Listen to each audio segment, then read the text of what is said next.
start. This is the cranial cavity. We have removed the dura mater, arachnoid mater along with the brain. Now what you are looking at, this is the anterior cranial fossa, middle cranial fossa, posterior cranial fossa. In anterior cranial fossa, what we can see is this is the cribriform plate of ethmoid, crista galli. This is the orbital roof.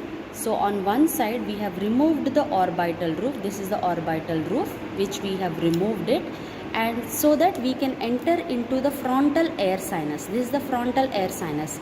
You can see the mucosal lining of the frontal air sinus. Now my forceps is entering into the frontal air sinus. Okay. Then this is the cribriform plate of the ethmoid, where we can see small first cranial nerve rootlets. So you can see this is the olfactory nerves which are coming from the roof of the nose into the cranial cavity, where they enter into the olfactory bulb and directly enter into the brain through olfactory tract. So this is the area of first cranial nerve from the cribriform plate of ethmoid. Now this is the second. So optic nerve. These are the optic nerves which are coming from the orbit and forming optic chiasma here. So this is the optic nerves which are very important structures. Here you can see internal carotid artery. We can see internal carotid artery making a U-shaped siphon. This is called as carotid siphon. It is going from down to up like this. Okay, carotid siphon. Okay, so this is the second cranial nerve. Now come to the middle cranial fossa. This is the middle cranial fossa. So this is at the posterior end of the middle cranial fossa. This region is called as oculomotor trigone. In oculomotor trigone, we see oculomotor nerve. This is the third nerve. Along with this is the fourth nerve. Okay, trochlear nerve. So third and fourth trochlear, both will enter into the oculomotor trigone and pass on either side of the cavernous sinus to enter into the orbit through superior orbital fissure. So this is the third and fourth nerve. Then where is the fifth? This is the fifth nerve.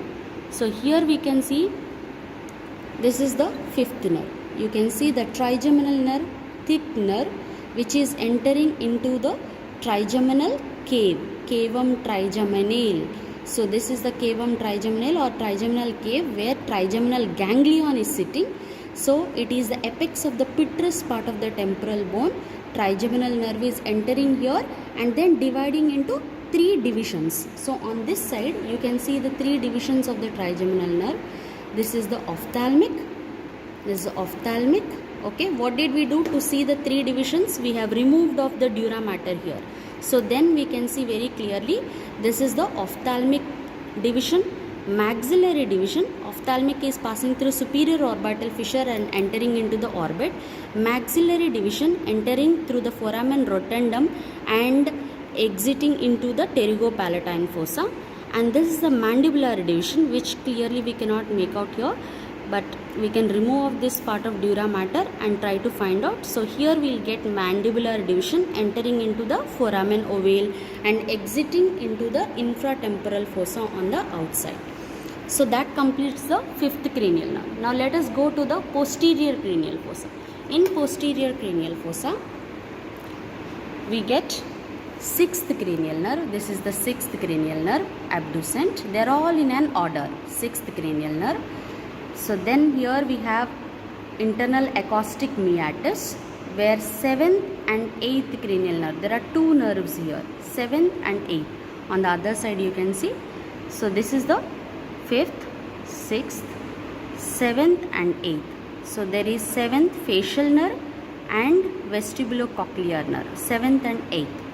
Then comes the jugular foramen. This is the jugular foramen, where we have 9, 10 and 11th cranial nerves. Here you can see the spinal part of the axillary nerve is joining to form the cranial part, to join the cranial part of axillary nerve to form total a full course of axillary nerve. So we have 9, 10, 11 cranial nerves in the jugular foramen, and the last one is the hypoglossal nerve. Here we have hypoglossal nerve in the hypoglossal foramen. So where dura mater is, yes, here we can make out. This is the hypoglossal nerve. This is the hypoglossal nerve. I'll just hold this nerves. Yes. This is the hypoglossal nerve. So these are the order of cranial nerves from 1st to the 12th cranial nerves.